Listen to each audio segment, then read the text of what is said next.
எல்லோருக்கும் வணக்கம். நான் உங்க தமிழ் வீரயுக நாயகன் வேள்பாரி கதையோட தொடர்ச்சி. கூழையன் எவ்வியூருக்குள் அதிகாலையில் வந்து சேர்ந்தான். வழக்கமாக காட்டுப்பாதையில் நடந்து வருபவன் இந்த முறை குதிரை பாதையில் 3 வீரர்களோடு வந்து இறங்கினான். அதுவே அவன் வந்துள்ள வேலையின் அவசரத்தை சொன்னது. உதியஞ்சேரல் கீழ்மலையில் புதர் விலைக்கு பாதை உருவாக்கி இருக்கிறான். அதற்கு அடுத்து பரம்பு மலை தொடங்குகிறது. நம் பகுதியில் நுழையவில்லை. மிக கவனமாக திட்டமிட்டு பணியாற்றி கொண்டிருக்கிறான். கடற்கரை பகுதியிலிருந்து மூங்கில் நார் கொடிகளை எண்ணற்ற வண்டிகளில் கொண்டு வந்து தொடர்ந்து இறங்குகின்றனர். அது ஏன் என்று தெரியவில்லை என்று தென் திசை நிலைமையை விளக்கினான் கூழையன். பாரியோடு தேக்கனும் வேட்டூர் பழையனும் முடியனும் அவையில் வீற்றிருந்தனர். எப்பொழுதும் விழிப்போடு இருப்பது கூழையனின் இயல்பு. உரிய நேரத்தில்தான் விழிப்போடு இயங்க வேண்டும், மற்ற நேரத்தில் இயல்போடு இயங்க வேண்டும் என்று அவனுக்கு பலமுறை சொல்லியாகிவிட்டது. ஆனாலும் கேட்க மறுக்கிறான் என்று சலித்து கொண்டார் வேட்டூர் பழையன். ஆனால் தேக்கனுக்கோ நிலைமையை எளிதாக எடுத்துக்கொள்ள கூடாது என்று தோன்றியது. சேரனின் வன்மம் மிக ஆழமானது. 10 ஆண்டுகளுக்கு மேலாக அவன் காத்திருக்கிறான். இப்பொழுது குடநாடு அவனுக்கு வாய்ப்பாக வந்தவுடன் செயலிலே இறங்கிவிட்டான் என்று தோன்றியது. தேக்கன் என்ன சொல்ல போகிறார் என கூழையன் கவனித்துக் கொண்டிருந்த பொழுது பாரி சொன்னான். கீழ்மலை பாதையில் நமது எல்லைக்குள் வராமல் கவனமாக நிறுத்தியிருக்கிறான் என்றால் வேறு ஏதோ பகுதியில் பாதை ஊடுருவி கொண்டிருக்கிறது என்று பொருள். அவன் கூழையனை நன்கு புரிந்து வைத்திருக்கிறான் என்றான் பாரி. பழையன் சொல்லியதைத்தான் பாரி வேறு விதத்தில் சொல்கிறான் என்பது அனைவருக்கும் புரிந்தது. உதியஞ்சேரல் இம்முறை குடநாட்டைத்தான் முதலிலே உள்ளிறக்கி விடுவான். நம் மீது கொண்டுள்ள பகையால் நடக்கும் இந்த போரில் அவனது முதல் தந்திரம் சக கூட்டாளியை காவு கொடுப்பது என்றான் பாரி. உதியஞ்சேரல் எப்படி சிந்திப்பான் என்பதை நன்கு உணர்ந்தவன் பாரி. அவனது கருத்து முற்றிலும் சரியென்று எல்லோருக்கும் தெரியும். உரையாடலின் இறுதியில் பரம்பு நாட்டின் வடமேற்கு எல்லை பகுதிக்கு செல்ல முடியனுக்கு உத்தரவு கொடுக்கப்பட்டது. ஆனாலும் அனைவரும் வலியுறுத்தியது என்னவோ தேக்கனின் செயலைத்தான். காடறிய இப்பொழுது போகும் முடிவை பற்றி மீண்டும் யோசியுங்கள் என்று சொன்னார்கள். கூழையன் மிக கடுமையான கோபத்தை தேக்கன் மீது வெளிப்படுத்தினான். இறுதியில் தேக்கன் தனது நிலையிலிருந்து சற்றே இறங்கி வந்தான். முழு நிலவுக்கு இன்னும் 3 வாரங்கள் இருக்கின்றன. அதற்குள் பகரியின் ஈரலை கொண்டு வர பரம்பின் மக்களுக்கு நீ உத்தரவிடு. யாராவது கொண்டு வந்து விட்டால் அவரிடம் பொறுப்பை ஒப்படைக்கிறேன் என்றான். தேக்கன் தனது நிலையில் இருந்து இறங்கி வந்தது நல்லது. ஆனால் 3 வாரத்துக்குள் பகரியை வேட்டையாடுவதெல்லாம் நடக்காத செயல். ஆனால் வழக்கத்தை மீற முடியாததால் வேறு வழியின்றி ஒப்புக்கொண்டனர். மறுநாள் கூழையன் தென் திசைக்கும் முடியன் வடமேற்கு திசைக்கும் புறப்பட்டனர். பரம்பு நாடு முழுவதும் பகரி வேட்டை அறிவிக்கப்பட்டது. இந்த நிகழ்வுகள் எல்லாம் கபிலருக்கு பின்னர் தான் தெரிய வந்தது. பகரிதான் பறவைகளின் தலைவன். அதன் வேகத்தையும் நுட்பத்தையும் வேறு எந்த பறவைக்கும் ஈடு சொல்ல முடியாது. அது முட்டை போட்ட அன்றே குஞ்சு பொரிக்கும் ஆற்றல் வாய்ந்தது. பிற பறவைகள் பல நாட்கள் அடைகாத்து உடற்சூட்டை முட்டைக்குள் இறக்கி அதன் பிறகுதான் குஞ்சு பொரிக்கின்றன. ஆனால் பகரி அப்படியன்று. தனது உடலின் வலி பெரு வெப்பத்தை கடத்தக்கூடியது. பகரியின் ஈரலை சாப்பிட்ட மனிதன் எந்த விலங்கு தீண்டினாலும் அதன் நஞ்சு அவனை ஒன்றும் செய்யாது. சில நேரம் தீண்டிய விலங்குதான் பாதிப்புக்கு உள்ளாகும். பகரியை கண்ணீர் பார்ப்பதும் அதனை அடித்து வேட்டையாடுவதும் எளிதான செயல் அல்ல. பகரியின் ஈரல் உண்டவனே எவ்வியூரின் தேக்கனாகிறான். கொடிய பாம்புகளாலும் பூச்சிகளாலும் செடி கொடிகளின் கணைகளாலும் எந்தவித பாதிப்பும் ஏற்படாத மனிதனை காடறியும் ஆசானாக செயல்பட முடியும். அவனை நம்பியே பரம்பின் பிள்ளைகளை காட்டுக்குள் அனுப்ப முடியும். இல்லை என்றால் இந்த அடர்ந்த காட்டில் என்ன நடக்கும் என அனுமானிக்கவே முடியாது. பகரியை தேடி பரம்பின் கண்கள் வானமெங்கும் பறந்து கொண்டிருந்தன. நாட்கள் நகர்ந்தன. அடர்மலை கொட்டி தீர்க்க பகர் பொழுது மிக குறுகியதாகவே இருந்தது. அதில் பகரியை போன்ற வீறு கொண்ட பறவையை பார்ப்பதே மிக அரிது. பின் எங்கே வேட்டையாடுவது? பரம்பு மலையின் எல்லா முகடுகளிலும் மக்கள் ஏறி இறங்கினர். தன் இயல்பில் எப்பொழுதோ கண்ணில் படும் ஒரு பறவையை தனித்து வேட்டையாடி பிடிக்கும் அளவிற்கு மனிதரின் கைக்குள் இறக்கை சுருங்கிவிடவில்லை. பரம்பின் மக்கள் அந்த சிறு பறவையிடம் தங்களின் தோல்வியை ஒப்புக்கொள்ளும் கடைசி பகலும் முடிவுக்கு வந்தது. இன்றிரவு முழு நிலவு நாள். வேட்டூர் பழையன் செய்திக்காக முன்னிரவு வரை காத்திருந்தான். எங்கிருந்தும் செய்தி வரவில்லை. பகரி அகப்படவில்லை என்பது முடிவானது. இனி தேக்கன் காடறிய புறப்படுவதை தடுக்க முடியாது என தெரிந்ததும் பழையன் வேட்டுவன் பாறை நோக்கி புறப்பட ஆயத்தமானான்.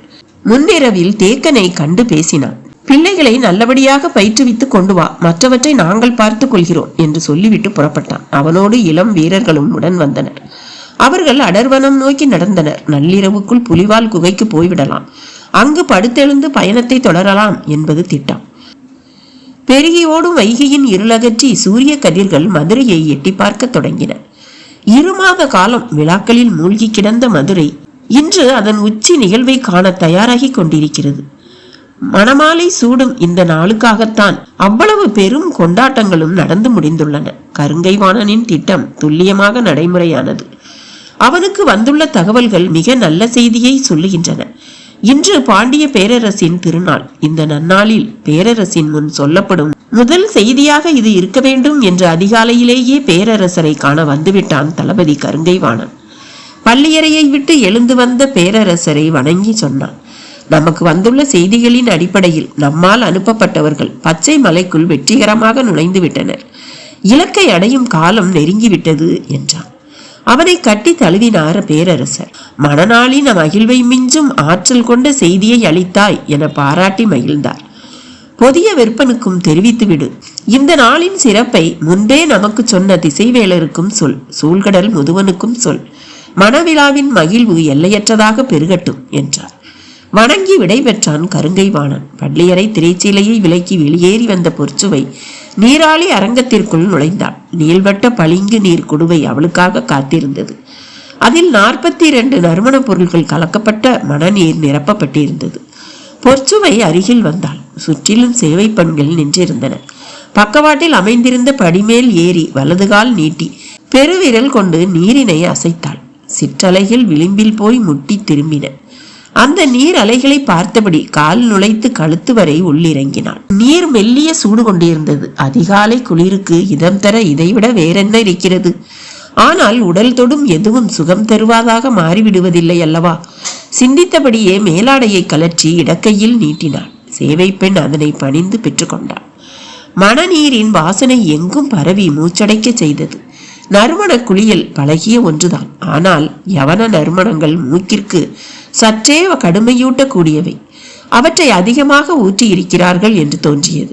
இந்த கலவையை ஆண் உருவாக்கி இருக்க வேண்டும். பெண்ணிற்கு கைப்பக்குவம் இப்படி இருக்காது. ஆனால் எல்லா ஆண்களும் இதுபோல கடுமை கொண்ட கலவையை உருவாக்கி விடுவதில்லை. எந்தவித நறுமண பொருள்களும் இன்றி அவனோடு சேர்ந்து சுனை நீர் ஆடிய பொழுது எழுந்த மனமும் இன்பமும் வேறொன்றிலும் ஏற்பட்டதில்லை. கலவை நறுமண பொருளோடு மட்டும் சம்பந்தப்பட்டதல்ல. ஈடற்ற இன்பத்தை உருவாக்க விரல்கள் மட்டுமே போதுமானவை. விரல்தான் உடலின் கண்களை திறக்க வல்லது. பாலாடையின் மீது ஊர்ந்து போகும் சிற்றெரும்பின் கால்தடம் போலத்தான் விரல்கள் ஏற்படுத்தும் வடுக்களும். வடுக்கள் பதிந்த பள்ளத்தின் வழியேதான் நினைவின் ஊற்று கசிந்து கொண்டே இருக்கும். கண்ணுக்கு தெரியாமல் நினைவில் படரும் அந்த நறுமணத்திற்கு ஈடு சொல்ல என்ன இருக்கிறது? சுனை நீரின் குளுமையை நீ அறிய வேண்டும் என்று சொல்லித்தான் அவன் அழைத்து சென்றான்.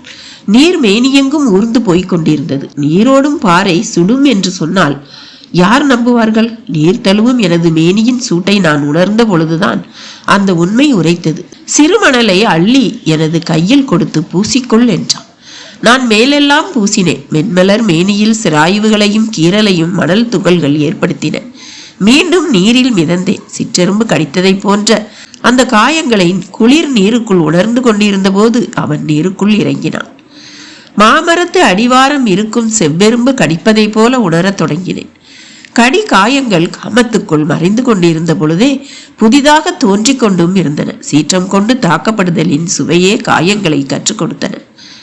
நீருக்குள் நுழையும் கைகள் எவ்வளவு இழுத்தழைத்தாலும் வலிமை கூடாது. நீர் தன்னுள் விளையாடுபவர்களோடு தானும் சேர்ந்து விளையாடும். அதற்கான இடத்தை தந்தே ஆக வேண்டும். நீர் புகும் முழு இடத்திலும் விளையாட மனிதனால் ஒருபோதும் இயலாது. நீருலகின் நியதி வேறு. நிலத்தில் காதல் கொள்கையில் காற்று விலகி கொடுக்கும். நீரில் காதல் கொள்கையில் அது விலகி கொடுப்பதில்லை. நம்முள் நுழையவே பார்க்கும். சக ஆட்டக்காரனை போல அதுவும் பங்கெடுக்கும். நமது பொறாமையை மெல்ல தூண்டும். நமது இயலாமையை காட்டி கொடுக்கும். பஞ்சு படுக்கையே காதலுக்கு சிறந்ததென நினைப்பவர்கள் நீர் படுக்கையை அறியாதவர்களே. நீர் மட்டுமே உடலோடு உடல் கிடத்த சாய்ந்த நிலையை கோருவதில்லை. அது இயற்கை மனிதனுக்கு வழங்கிய அதிசிறந்த காதல் களம். காதலில் மூழ்கி திளைத்த மனம் தன் துணையின்றி நீர் இறங்கும் துணிவை பெறுவதில்லை. இந்த சிந்தனை உருவான கணத்தில் நறுமண தொட்டியில் இருந்து மேலேறினாள் பொற்சுவை. தோழிகள் பதறினர். ஒரு பொழுதாவது மனநீருக்குள் இருக்க வேண்டும் இளவரசி என்று வேண்டினர். எந்த சொல்லும் உள்நுழைய முடியாத இறுக்கம் கொண்டிருந்தாள் அவள். 42 நறுமணங்களை விஞ்சிய வாசனை என்னுள் உண்டு. அதை நுகரக்கூடியவனை நுகர்ந்தவள் நான். சொற்களை மனம் உச்சரிக்கும் பொழுது உள்ளுக்குள் இருந்து வாசனை மேலெழுந்து வந்தது. மேலேறும் வாசனை நினைவு காட்சிகளை கொட்ட வீழ்த்தது. ஆடை அலங்காரத்துக்கும் மலர் அலங்காரத்துக்கும் எல்லோரும் தயாராக இருந்தனர். ஈரம் உலராத பொற்சுவை இருக்கையில் வந்து அமர்ந்தவுடன் சேவை பெண்கள் அருகில் வந்தனர். கைகளில் ஆடைகளை வைத்துக்கொண்டு அவளின் உடல் துடைக்க ஆயத்தமாக இருந்தனர். அவள் நிமிரவே இல்லை. அவளது அனுமதியின்றி யாரும் தொட்டுவிட முடியாது. சேவை பெண்கள் செய்வதறியாது நின்று கொண்டிருந்தனர். பொற்சுவையின் எண்ணம் நீர்நிலையை விட்டு அகலாமல் இருந்தது. சுனை நீரில் குளித்து மேலேறியவள் சொன்னாள், ஈரத்தை உடல் வெப்பத்தால் மட்டுமே உலர வைத்து விடுகிறது உனது நெருக்கம். உடல் உலர்ந்து விடும். ஆனால் இதழ்கள் அப்படியல்ல, நெருக்கத்தில் தான் சுரக்க தொடங்கும். இதழ் சுரந்து கொண்டிருந்த பொழுது உடல் உலர்ந்து கொண்டிருந்தது. நீருள் மூழ்குதல் மீண்டும் தொடங்கியது. நெடுநேரம் கழித்து அவன் உலர்ந்து விழித்தான். அவன் உடலெங்கும் ஈரம் பூத்திருந்தது. உள்ளும் புறமுமாக நீரை சுழலவிட்டு விளையாடுதலே நீர் விளையாட்டாகிறது. ஆனால் இது தெரியாத பலரும் நீரில் விளையாடுதலையே நீர் விளையாட்டு என்று நினைத்துக் கொள்கின்றனர் என்று அவன் சொன்ன பொழுது அவள் சொன்னாள், இப்பொழுதாவது நான் ஆடை கொண்டு துடைத்து உடலை உலர வைக்கிறேன், நீ அருகில் வராதே என்று. அவள் தலை நிமிர்ந்த பொழுது கண் பார்வையை புரிந்து சேவை பெண்கள் அருகில் வந்து மேனி துடைத்தனர். கூந்தல் உலர்த்த நறுமண புகை தூவ மேனி துடைக்கவென ஆளுக்கொன்றாய் பணியாற்றினர்.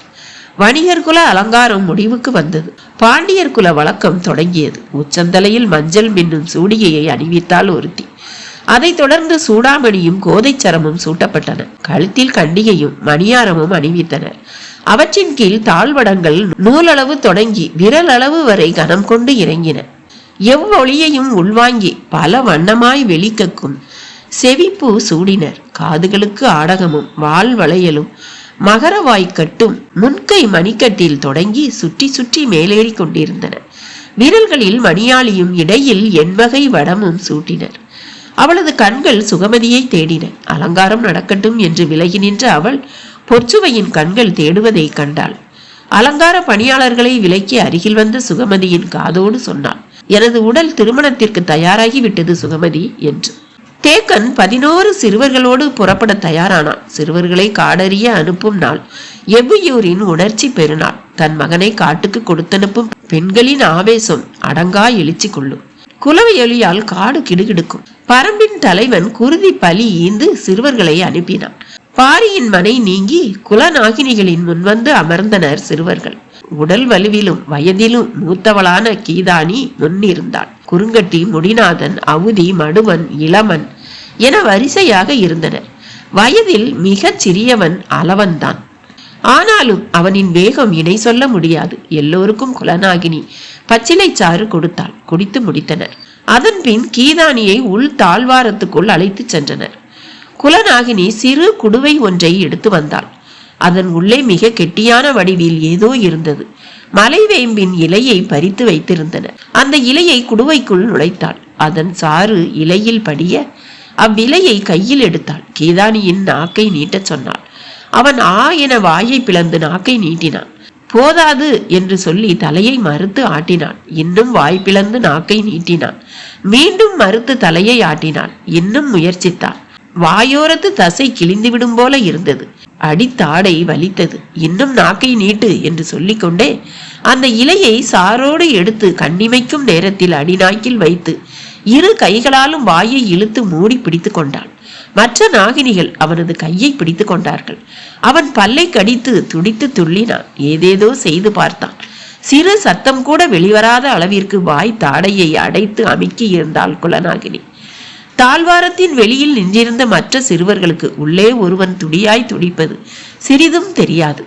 இலையோடு உள்ளே வைக்கப்பட்ட சாறு என்னவென்று குலநாகினிகள் வெளியே சொல்வதில்லை.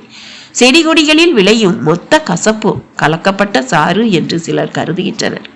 பதப்படுத்தப்பட்ட பாம்பின் நஞ்சு என்று சிலர் சொல்லுகின்றனர். நாகப்பச்சை வேலியின் நச்சு கொடிகள் கக்கும் பிசின் என்று சிலர் சொல்லுகின்றனர். எது உண்மை என்று தெரியாது. இந்த சாறு கசிந்து உணவு குழல் முழுவதும் இறங்கி முடியும் வரை அவன் கைகளின் பிடி தளர்த்தப்படுவதில்லை. நாவின் சுவை நரம்புகள் முழுதும் நஞ்சு கசப்பின் சாறு உள்ளிறங்கிய பின் அவன் வாய் திறந்து மூச்சு விட அனுமதிக்கப்படுகிறான். நரம்பில் தேங்கிய கசப்பு நீங்க மாதங்கள் ஆகும். மேல் தோலில் விழும் தழும்பு மறையாததை போல அடிநாக்கில் நிலை கொண்ட கசப்பு எளிதில் மறையாது. அவன் நாவு சுவையுணவு தேட இன்னும் சில ஆண்டுகள் ஆகும். 60ஆம் கோழி முதல் அத்தி மது வரை அனைத்தின் சுவையும் துளியாவது நாக்கில் பட்டு வளர்த்த இவர்களின் நினைவில் இருந்தே சுவை அகலும். காடறிந்து வீடு வந்த பின்னும் சில ஆண்டுகள் ஆகும் இந்த கசப்பு மறைய. இக்கசப்பு வாடை காட்டு பயணத்துக்கு மிகவும் முக்கியமானது. காட்டின் எல்லா விலங்குகளும் இவ்வாடையை அறியும். சிறுவர்கள் பேசியபடி நடந்து செல்ல இந்த வாடையை நுகர்ந்து அவை விலகி செல்கின்றன. விலங்குகளை விலக்க இந்த கசப்பின் மனமே மொழியாகிறது. 11 பெரும் மலைவேம்பின் இலையை விழுங்கி துடித்து அடங்கினர். அதன் பின் அவர்கள் புறப்பட்டனர். யாரிடமும் பேச அவர்கள் ஆயத்தமாகவில்லை. வாய் திறந்து பேச பேச கசப்பு உள்ளிறங்கும். இந்த கசப்புக்கு பழகி அவர்கள் இயல்பாக பேச தொடங்க சில வாரங்களோ மாதங்களோ ஆகலாம். அதுவரை மிக மிக குறைவாகவே அவர்கள் பேசுவார்கள். ஒவ்வொரு சொல்லும் ஒரு குடம் வேம்பின் சாற்றை குடிப்பதற்கு சமம். அடித்தொண்டை முழுவதும் தேங்கிய கசப்பு நிற்க அதன் பிறகு யாரிடமும் பேசாமல் எவ்வியூர் விட்டு வெளியேறினர். சிலர் வில்லம்பு வைத்திருந்தனர், சிலர் ஈட்டியை ஏந்தி பிடித்திருந்தனர், சிலரிடம் கவுன் கல் இருந்தது. அவரவர்களுக்கான ஆயுதத்தை எடுத்து வந்தனர். ஆனால் இதுவெல்லாம் தொடக்க நிலைக்குத்தான். அவர்கள் பயன்படுத்த வேண்டிய வலிமை மிகுந்த ஆயுதங்களை இனி அவர்களே காட்டில் உருவாக்கி கொள்வார்கள். தங்களுக்கான தனித்துவம் மிக்க ஆயுதம் எதுவென்று அவர்கள் கண்டறியும் வரை இவ்வாயுதம் அவர்களின் கையில் இருக்கும். தேக்கன் வழக்கம் போல தனக்கான ஆயுதத்தை வீட்டிலிருந்து எடுத்து வந்தான். அது பன்றியின் கடவாய் கொம்பு. இந்த காட்டில் மிக வலிமை வாய்ந்த பொருள் எது என்று கேட்டால் அது பன்றியின் கடவாய் கொம்புதான். அதனை உடைக்கவோ நொறுக்கவோ எதனாலும் முடியாது. அதன் அடிப்பகுதிக்கு என்ன வலிமை இருக்கிறதோ அதே வலிமை கூர்மை மிகுந்த முனைப்பகுதிக்கும் உண்டு. எனவே முனையின் கூர்மை ஒருபோதும் சிதைவுறாது. தேக்கன் 2 கொம்புகளின் அடிப்பகுதியில் துளையிட்டு அறுபடாத நாறு கொண்டு 2 கையின் மணிக்கட்டோடு சேர்த்து கட்டியிருந்தான். காடறிதல் பயண காலம் முழுமைக்கும் அவன் பயன்படுத்தும் ஒரே ஆயுதம் அது மட்டும்தான். மணிக்கட்டில் கட்டி உள்ளங்கைக்குள் மடக்கி கொண்டால் இப்படி ஒரு ஆயுதம் இருப்பதே வெளியில் தெரியாது. இது கொண்டு எந்த மரத்தின் அடிப்பகுதியையும் குத்தி இழுத்தால் நரம்பு செதில்கள் பீந்து நொறுங்கும். இறுகிய மரத்தின் தூரையே பீத்து எடுக்கும் என்றால் விலங்குகள் எல்லாம் ஒரு பொருட்டே அல்ல. காடறிந்து சிறந்த போர் வீரனாக விளங்கி தனது திறமையால் பல வலிமை மிகுந்த பணிகளை செய்து இறுதியில் பகரியை வேட்டையாடி ஈரலை தின்றவன்தான் தேக்கனாகிறான். எனவே தனது உடல் அசைவையோ ஆற்றலையோ துளியும் வீணாக செலவிட மாட்டான். எந்த ஒரு விலங்கின் தாக்குதலையும் சமாளிக்க மிக சில அடிகள் போதும். குத்தி கொன்று வீழ்த்துவதெல்லாம் வீரர்களின் தொடக்க கால வாழ்வில் நிகழ்த்தும் செயல். ஆனால் வாழ்வு முழுவதும் காடு பார்த்து பட்டறிவின் உச்சத்தில் நிற்கும் தேக்கனுக்கு தேவை மிகச்சிறிய அசைவுகள் தான். எந்த விலங்கின் நரம்பை எங்கு தட்டினால் போதும் என்று தெரியும். கைப்பிடி அளவு கோரை பொருட்களின் முனையில் முடிச்சிட்டு அதனை கொண்டு அடித்தால் யானை நகர முடியாமல் உட்காரும். அவன் மரம், செடி, கொடி, விலங்கு, பறவை, மனிதன் எல்லாவற்றையும் நரம்புகள் கொண்டு அறிந்தவன் ஆகிறான். எனவே நரம்புகளின் இயங்கு விசை அவனுக்கு பிடிபட்டு விடுகிறது. விலங்குகளின் வலிமை, ஆற்றல் மீதான கருத்தெல்லாம் நினைவிலிருந்தே உதிர்ந்து விடுகிறது. காடறியும் 4வது பயணத்தை மேற்கொள்ளும் தேக்கனின் முதல் நாள் நினைவில் கடந்த காலம் எதுவும் வந்து செல்லவில்லை. வழக்கம் போல இன்றைய நாளின் நிகழ்வு மட்டுமே அவன் மனதில் ஓடியது. சாமப்பூவின் வாசனை வந்து சென்றது. முன்னால் சென்றவனை தொடர்ந்து 16 பேரும் வந்து கொண்டிருந்தனர். யாரும் வாயை திறந்து எதுவும் பேசவில்லை. வாயை திறந்தாலே காற்று உள்ளே போய் ஒரு குடம் நஞ்சை அடிவயிற்றில் கொட்டி கவிழ்ப்பது போல் இருக்கிறது. எனவே பேச்சின்றி பின்தொடர்ந்தனர் அனைவரும். நீண்ட நேரத்திற்கு பின் சிறியவன் அளவன் கேட்டான், எதை நோக்கி போகிறோம் என்று. நடந்தபடியே தேக்கன் சொன்னான், கொற்றவையை வழிபட கூத்துக்களம் நோக்கி செல்கிறோம் என்று. கசப்பு கசப்பு கசப்பு. நாக்கின் கீழ் நஞ்சு கசப்பு உமிழ் நீராக ஊறுவதை போல கொடுமை எதுவும் இல்லை. எனவே நாக்கை அசைத்து பேச யாரும் ஆயத்தமாக இல்லை. தீரா கசப்பு அடிநாக்கிலிருந்து ஊறி பெருகி தலையுச்சியில் ஏறிக்கொண்டிருந்தது. கண்கள் பிதுங்கின. மூச்சிழுத்து மொத்த குடலையும் காரி வெளியே துப்ப வேண்டும் போல இருந்தது. உடல் மட்டும் தேக்கனின் பின்னால் சென்று கொண்டிருந்தது. மற்றபடி எண்ணம் முழுவதும் தொண்டைக்குள் கட்டி நிற்கும் கசப்பில்தான் நிலை கொண்டு இருந்தது. தேக்கனின் மனமோ கடைசியாக நடந்து வரும் சிறுவன் அளவனிடம் இருந்தது. இவ்வளவு கசப்பையும் மீறி எங்கு செல்கிறோம் என்று அவன் எப்படி கேட்டான்? நான் சிறுவனாக காடறிய போகும்போது கொடுத்த கசப்பை விழுங்கி இயல்பாக பேச 2 வாரங்கள் ஆகினவே. ஆனால் இவனால் எப்படி உடனடியாக பேச முடிந்தது? இப்படி எண்ணிக்கொண்டிருக்கையில் அடுத்த வினாவை கேட்டான் அளவன். கொற்றவையை வணங்கிவிட்டுத்தான் காடறிய செல்ல வேண்டுமா என்று. தேக்கன் கடும் அதிர்ச்சிக்குள்ளானான். கையசைத்து அவனை முன்னால் வர சொன்னான். அளவன் முன்னேறி தேக்கன் அருகில் வந்தான். அவன் தோளில் கை போட்டபடி நடந்தான் தேக்கன்.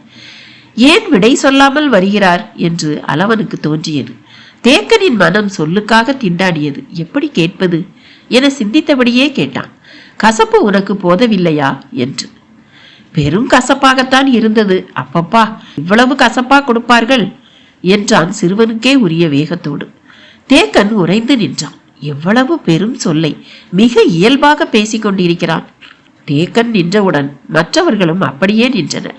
பற்களை நரநரவென இறுக கடித்து எச்சிலை துப்ப முடியாமல், துப்பினால் மறுபடியும் ஊறுகிறதே, அதன் காட்டம் இன்னும் அதிகமாக இருக்கிறதே. எனவே என்ன செய்வதென்று அறியாமல் மற்றவர்கள் எல்லாம் விழித்து நிற்க அளவன் மட்டும் பேசியபடி இருந்தான். தேக்கன் அவனின் முகத்தை பார்த்தான். எந்த விதமான கடுமையும் இன்றி இயல்பாக இருந்தது. நாக்கை நீட்டு என்றான். அளவன் நாக்கை நீட்டினான். அடி நாக்கில் ஒட்டி இருந்தது மலைவேம்பின் இலை. அதன் பச்சை நிறம் மாறி முழு நீளம் கொண்டிருந்தது. அதன் நுனியை பிடித்து வெளியே எடுத்தான். நீண்ட நேரமாக உற்று பார்த்தான். இலையின் கசப்பு அளவனுக்குள் இறங்குவதற்கு மாறாக அவன் நஞ்சு இலையில் ஏறியிருக்கிறது. திகைப்பு நீங்கி அவன் கண்களை உற்று பார்த்தான் தேக்கன். நீண்ட நேரம் கழித்து உள்ளுக்குள் இருந்த நீல வளையம் பூத்து அடங்கியது. அவனின் பாட்டன் நாகக்குடியை சேர்ந்தவன் என்ற நினைவு அப்போதுதான் வந்தது. தேக்கன் மீண்டும் திரும்பி நடக்க தொடங்கினான். இப்போது அவனின் கை அளவனின் தோளில் இல்லாமல் தலையின் மேல் இருந்தது. அவனின் உச்சந்தலையை விரல்கள் கோதியபடி மிக இணக்கமாக பிடித்திருந்தன. பகரியின் ஈரல் தின்றே நஞ்சை வெல்லும் ஆற்றல் பெறுகிறோம். ஆனால் பிறப்பிலே அந்த ஆற்றலோடு இருக்கும் வீரர்களை பற்றி முன்னோர்கள் சொல்லி கேட்டிருக்கிறேன். இப்போதுதான் முதல் முறையாக பார்க்கிறேன். ஆதியில் நாகக்குடியினர் பரம்பில் வந்து கலந்தபோது 5 குடும்பங்களாக மட்டுமே இருந்தனர். ஆனால் இன்று பரம்பு நாட்டின் பல ஊர்களில் கலந்து சிம்பு வெடித்து பரவியுள்ளனர். அவர்களின் ஆதி ஆற்றலை முழுமையாக கொண்டுள்ள மனிதன் பிறப்பது மிக அரிதுதான். அந்த ஆற்றல் கொண்டவனை இப்போது நான் காடறிய அழைத்து செல்கிறேன். காடறிய புறப்படும் போது மனம் ஆசானாக தன்னை உணர்ந்து கொள்ளும். அதன் பிறகு அது மகிழ்வை உணர்வதில்லை. கவனிப்புகளும் கண்டிப்புகளும் மட்டுமே அதன் பணிகளாக இருக்கும். ஆனால் இம்முறை காடறியும் முதல் நாள் ஆசானாக உணர்ந்த அன்றே மனம் மகிழ்வை உணரத் தொடங்கியுள்ளது என்று தேக்கன் நினைத்து கொண்டிருக்கையில் அளவன் கேட்டான். என் கேள்விகளுக்கு இன்னும் விடை சொல்லவில்லையே என்று. எந்த கேள்விக்கு? கொற்றவையை வணங்கிவிட்டுத்தான் காடறிய போக வேண்டுமா என்று கேட்டேன். ஆம் என்றான் தேக்கன். ஏன் என்று கேட்டான் அளவன். காட்டில் நாம் செல்கையில் விலங்குகள் நம் வாசனையை முகர்ந்து ஒதுங்கி சென்று விடுகின்றன. சில விலங்குகள் நாம் எழுப்பும் சிற்றோசையில் விலகுகின்றன. ஆனால் விலகாத இயல்புடைய விலங்குகளும் உண்டு என்றான் தேக்கன். எந்தெந்த விலங்குகள்? குறிப்பிட்ட விலங்குகள் அல்ல, எல்லா விலங்குகளும் குறிப்பிட்ட பருவத்தில் அப்படி செய்கின்றன. ஈன்ற விலங்கு தன் இளம் குட்டிகளோடு போய்கொண்டிருக்கையில் அந்த வழியே நாம் சென்றால் வாசனையை கண்டோ ஓசையை கேட்டோ விலகாது. தாய்மையின் ஆவேசம் கொண்டிருக்கும். மிக வேகமாக நம்மை தாக்க வரும். இயல்பான காலத்தில் இருக்கும் அதன் ஆற்றல் அந்த காலத்தில் பல மடங்கு அதிகமாக இருக்கும். நம்மால் கணிக்கவே முடியாத தாக்குதலாக அது இருக்கும். நாம் மிக கவனமாக இருக்க வேண்டியது ஈன்ற விலங்கிடம்தான் என்று சொன்ன தேக்கன், அதற்காகத்தான் நம் தாய் தெய்வமான கொற்றவையை வணங்குகிறோம் என்றான். பேசியபடியே வந்தனர். எவ்வியூரை விட்டு மிக தள்ளி நடுக்காட்டில் இருக்கும் கொற்றவையின் கூத்துக்களம் நோக்கி போனார்கள். அங்கு உள்ள காவல் வீரர்கள் பகரி வேட்டைக்கு போயிருந்ததால் இன்னும் குடில் திரும்பவில்லை. தேக்கன் மாணவர்களோடு வந்து சேர்ந்தான். கூத்துக்களம் புல் விளைந்து கிடந்தது. பறவைகளின் ஒலி எங்கும் கேட்டது. மெல்லிதாக எதிரொலித்தது தேவவாக்கு விலங்கின் ஒலி. மர அடிவாரத்தில் இருந்து சிறு மேட்டில் கொண்டு வந்த விலங்கு கறியையும் உணவு வகைகளையும் இறக்கி வைத்தான். தாய் தெய்வ வழிபாடுதான் எல்லாவற்றிலும் மூத்தது. கொற்றவை ஈன்ற பிள்ளைதானே முருகன். எனவே ஆதிகாலம் தொட்டு இங்கு வழிபாடு நடந்து கொண்டிருக்கிறது. வீறு கொண்ட தாய் இவள். நம் மக்களை காக்க எந்தவித போரிலும் நமக்கு வெற்றியை தருபவள். போர் தெய்வம் என போற்றப்படுபவள் என்று சொல்லிக்கொண்டே பொருட்களை படையலிடும் வேலைகளை செய்து கொண்டிருந்தான் தேக்கன். மாணவர்கள் கசப்பை போக்க வழியில்லாமல் திணறிக் கொண்டிருந்தனர். அவலன் மட்டும் தேக்கன் சொல்லும் வேலைகளை இயல்பாக செய்து கொண்டிருந்தான். பறித்து வந்த பழத்தை பெருவிரலால் அமுக்கி கண் அமைத்தான் தேக்கன். நம் கண்மூடி வழிபடும் போது நமக்காக பார்த்து கொண்டிருப்பவை அவைதான். எனவே வழிபடும் முன் பழங்களுக்கு கண் திறக்க வேண்டும் என்று சொல்லியபடி கண் திறந்தான். நாம் ஏன் கண்மூடி வழிபட வேண்டும் என்று கேட்டான் அளவன். வேலைகளை செய்து கொண்டே தேக்கன் சொன்னான். கண்மூடினால் இருள் வரும். இருளுக்குள் தானே நம் ஆதி அச்சங்கள் நிலை கொண்டுள்ளன. அவற்றை அங்கேயே வெற்றி கொள்ளும் ஆற்றல் நமக்கு வேண்டுமல்லவா? அதனால்தான் தெய்வங்கள் இருளுக்குள் வந்து இறங்குகின்றன என தேக்கன் முடிக்கும் முன் அளவன் கூறினான். நான் இருளை கண்டு எப்போதும் அஞ்சியது இல்லையே என்று. என்ன மறுமொழி சொல்வதென்று தேக்கனுக்கு தெரியவில்லை. சரி, நீ வேண்டுமானால் கண் திறந்தே வழிபடு என்றான். எல்லாவற்றையும் எடுத்து பரப்பும் வேலை முடிந்தது. தேக்கன் கைகளை குவித்து கண்மூடி வழிபட்டான். மாணவர்களும் அதே போல வழிபட்டனர். அளவன் மட்டும் திறந்த விழிகளோடு கொற்றவையை வணங்கினான். சற்று நேரத்திற்கு பிறகு வழிபாடு முடிந்த தேக்கன் படையலிட்ட பொருட்களை எடுத்து மாணவர்களுக்கு சாப்பிட கொடுத்தான். கசப்பு மட்டுப்படும் என்று சொல்லியபடி கொடுத்ததால் ஒரு கடி அளவு மட்டும் வாங்கி கடித்து கொண்டனர். அதை விழுங்கவே உயிர் போனது. எல்லா பழங்களும் கண் திறந்தே இருந்தன. நீதான் கண்மூடாமல் வழிபட்டவன் ஆயிற்றே, உனக்கு எந்த பழம் தருவது என்று கேட்டபடியே கரித்துண்டங்களை எடுத்து கொடுத்தான். அளவன் வாங்கி கொண்டான். கண்மூடி வணங்குகையில் நீங்கள் கண்டதென்ன என்று கேட்டான் தேக்கன். எல்லோர் நினைவுக்குள்ளும் இருந்தது குலநாகினியின் முகம்தான். தாடை உடைவதை போல அழித்து பிடித்த அந்த முகம் மறைய நாளாகும் என்று தோன்றியது. யாரும் வாய் திறந்து பேசவில்லை. அளவன் மட்டும் சொன்னான், நான் இரு கண்களை பார்த்தேன் என்று. தேக்கன் மீதம் இருந்தவற்றை எடுத்து கொடுத்தபடியே கேட்டான். எதனுடைய கண்கள்? தேவவாக்கு விலங்கினுடைய கண்களா அல்லது பறவையின் கண்களா என்று. இரண்டும் அல்ல, அவை மனித கண்கள் என்றான். மாணவர்கள் அந்த இடம் விட்டு புறப்பட ஆயத்தமானார்கள். மனித கண்கள் இதற்குள் எப்படி இருக்கும்? யாரும் உள் நுழைய முடியாத பெரும் மரப்புதர் அல்லவா இது, அதுவும் பரம்பின் உச்சியில் என்று சொல்லியபடியே அந்த இடம் விட்டு நடக்க தொடங்கினர். கூத்துக்களம் விட்டு காட்டின் தென் திசை நோக்கி நுழைந்தனர். காடறிதல் என்பது பச்சை மலை தொடரின் எல்லா பகுதிகளையும் அறிந்து வருதல். அதன் தொடக்கம் எப்போதும் தென் திசைதான். திசை அறிதல் பகலில் எளிது, இரவில் அதைவிட எளிது. விண்மீன்களை பார்த்தாலே போதும் என்றான் தேக்கன். இவ்வளவு நேரமும் பேச்சுக்கு ஈடு கொடுத்து பேசி வந்த அளவன் எதுவும் கேட்காமல் இருந்தான். மற்ற மாணவர்கள் கசப்புக்கு அஞ்சி இன்னும் வாய் திறக்காமல் இருந்தனர். அளவன் இந்நேரம் கேள்வி கேட்டிருக்க வேண்டுமே, ஏன் கேட்காமல் இருக்கிறான் என்று குழம்பியபடியே அவனை பார்த்தான். அவன் குனிந்தபடியே நடந்து வந்தான். ஏன் பேசாமல் வருகிறாய் என்று தேக்கன் கேட்டான். நீங்கள் சொன்னதை பற்றி தான் நினைத்து கொண்டு வந்தேன் என்றான். திசை அறிதல் பற்றியா? இல்லை, வேறு எதை பற்றி? கண் மூடினால் என்ன நிகழும் என நீங்கள் சொன்னதை நான் நம்பினேன். ஆனால் கண் திறந்ததால் தெரிந்தது என்னவென்று நான் சொன்னதை நீங்கள் நம்பவில்லையே, அதை பற்றித்தான் என்றான். தேக்கன் ஒரு கணம் பதற்றமானான். மனித கண்கள் அந்த மரப்புதருக்குள் எப்படி இருக்க முடியும் என்றான். எப்படி இருக்க முடியும் என எனக்கு தெரியாது, ஆனால் இருந்ததை நான் பார்த்தேன் என்றான் அளவன். தேக்கன் சற்றே நிதானம் கொண்டு சிந்தித்தான். நாகக்குடியினரின் பார்வை ஆற்றல் அளவிட முடியாதது என்பது நினைவுக்கு வந்தது. ஆனாலும் அந்த பெரும் புதருக்குள் மனிதர்கள் எப்படி எங்கிருந்து போக முடியும்? சிந்தித்தபடியே நின்றான். கேள்விகள் உருவாகிவிட்டால் அவை பதிலின்றி உதிராது. இயல்பாக உதிராத கேள்விகளை உடைத்தால் அவை மீண்டும் தலைக்கும். தேக்கன் முடிவுக்கு வந்தான். ஆசானுடன் மாணவனோ, மாணவனுடன் ஆசானோ சொல் மறுத்து பயணிக்க முடியாது. அளவன் கருத்தை அவனே உதிர்த்தாக வேண்டும் என முடிவு செய்த கணத்தில் தேக்கனின் கால்கள் திரும்பின. மீண்டும் மர அடிவாரம் நோக்கி வந்தனர். இலையில் பரப்பி வைக்கப்பட்ட மீத பழங்கள் அப்படியே இருந்தன. அவை தேவவாக்கு விலங்குக்கு மிக பிடித்த பழங்கள். எனவே அச்சத்தால் உள்மறைந்திருக்கும் தேவவாக்கு விலங்குகள் தான் அந்த பழங்களை வைத்துவிட்டு போனவுடன் வேக வேகமாக வந்து சாப்பிட்டு இருக்க வேண்டும். ஆனால் இன்று அந்த விலங்கு வந்து பழம் எடுக்கவில்லையே என சிந்தித்தபடியே நின்றான் தேக்கன். சிறிது நேரமானது. மழைக்காலம் ஆதலால் உள்ளொடுங்கி கிடக்குமோ என நினைத்தான். அளவனுக்கு மட்டுமல்ல, எல்லோருக்கும் வேலை கொடுப்போம், நினைவிலிருந்து கசப்பு மறைய உதவியாக இருக்கும் என முடிவு செய்தான்.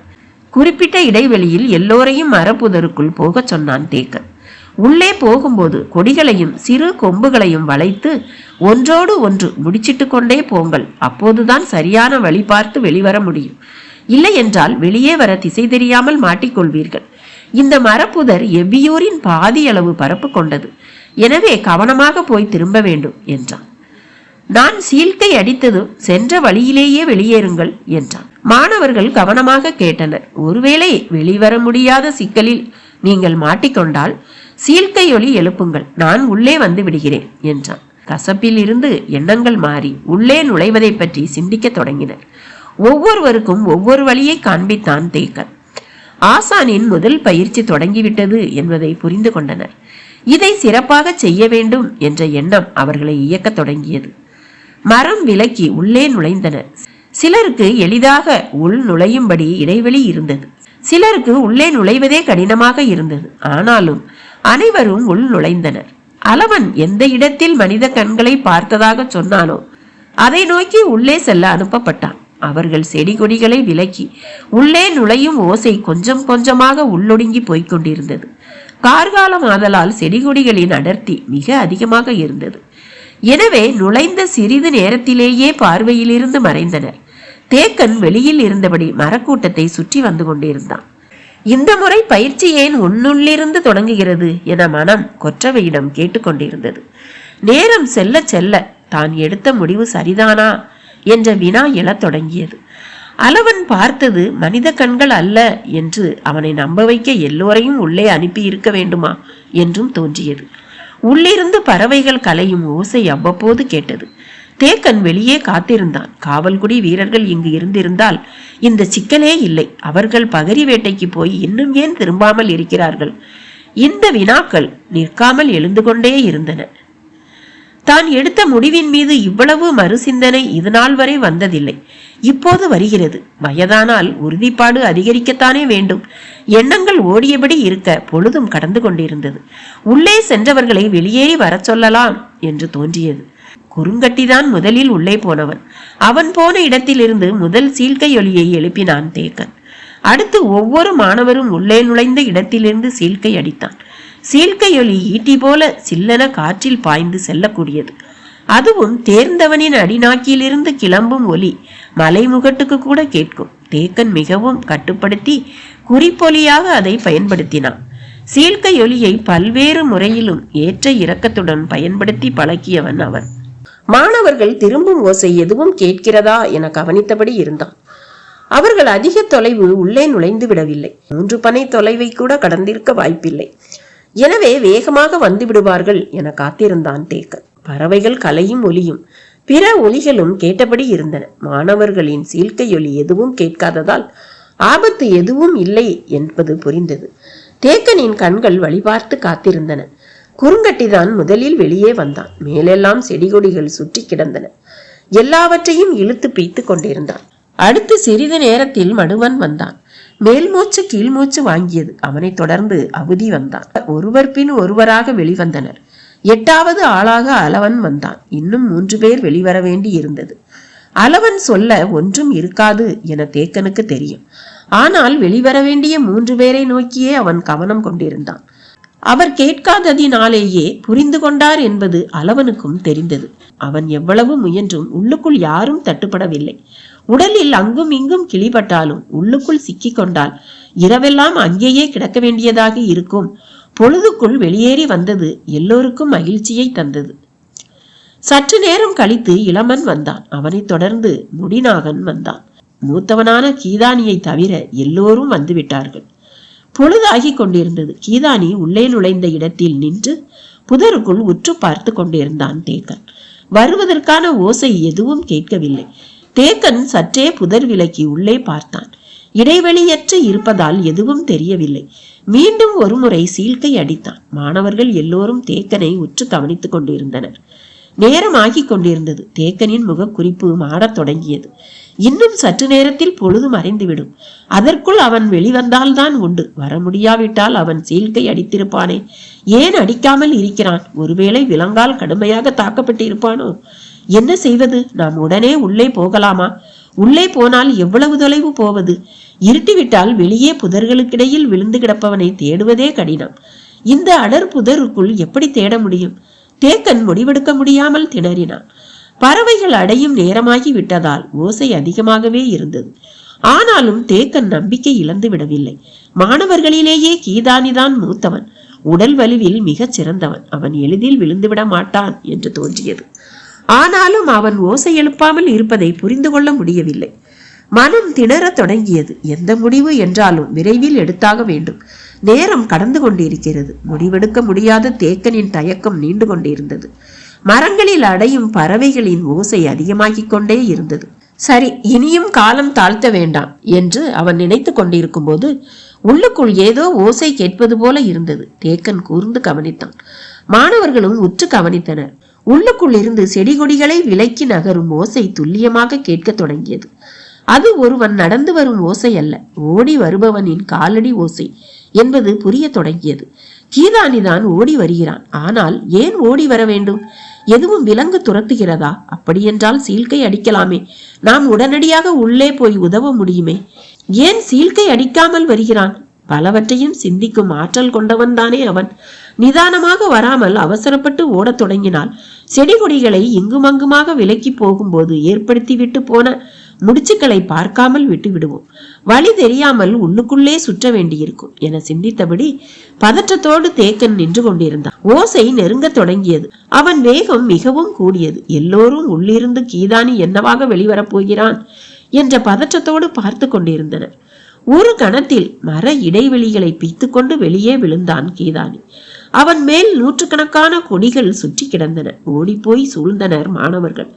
மரத்துக்குள்ளிருந்து அவன் வந்த திசை நோக்கி முழு ஆவேசத்தோடு மறித்து நின்றான் தேக்கன்.